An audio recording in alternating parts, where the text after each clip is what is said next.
Happy Friday. Here's this week's PRG Message of the Week. We'll start with our top tip today. What is a more or less deed? So you are showing a property, you're listing a property, writing an offer on the property, and you're looking at the deed. And the deed states that the property runs 200 feet along the road, 200 feet towards a back pin, 200 feet in another direction, 200 feet back to the road.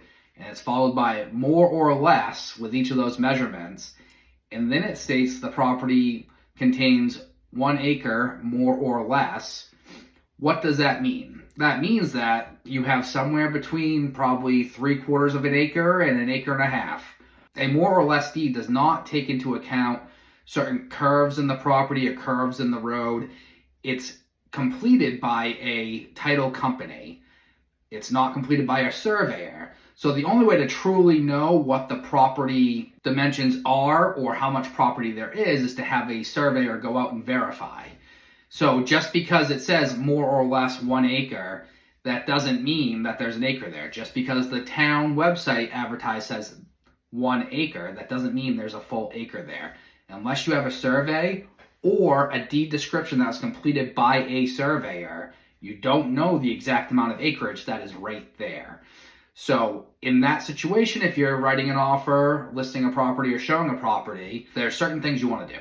So if you're listing the property and it states that it contains more or less 4 acres, town website shows 4 acres, you still want to list it at 4 acres on the MLS, source of information, you can put the deed, you can put public records. In the internal remarks, you should put legal description of property is a more or less deed. The property contains more or less than 4 acres.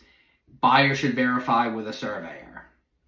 If you're working with a buyer in this situation, you should educate your buyer on what a more or less deed is and advise them if they want to know truly where their property lines are and truly how much road frontage they have and truly what the amount of land they have, they need to have a surveyor verify. Now, with that said, so for me personally, if I'm writing an offer for a buyer on raw land and say a lot's being broken off, you don't want the title company drawing up the deed description. You want to have a surveyor draw up the deed description.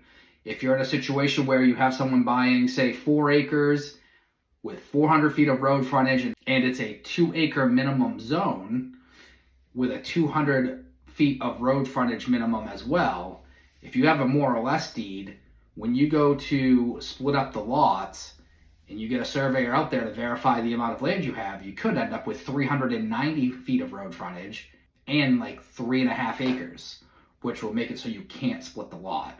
So the best thing to do in that situation is to require the seller to convey the property with a legal description completed by a surveyor. Now, moving on. According to Mortgage News Daily right now, a 30-year fixed conventional loan is at 6.91%. FHA is at 6.39, VA is at 6.41. And congratulations to Michael Morong. He is the March Agent of the Month. It's really an honor having Michael in our agency. He is a fantastic agent. I can't say enough good things about him. He clearly cares about every deal he does and every client he works for. So Mike, congratulations. That's all I have for this week. See you guys around.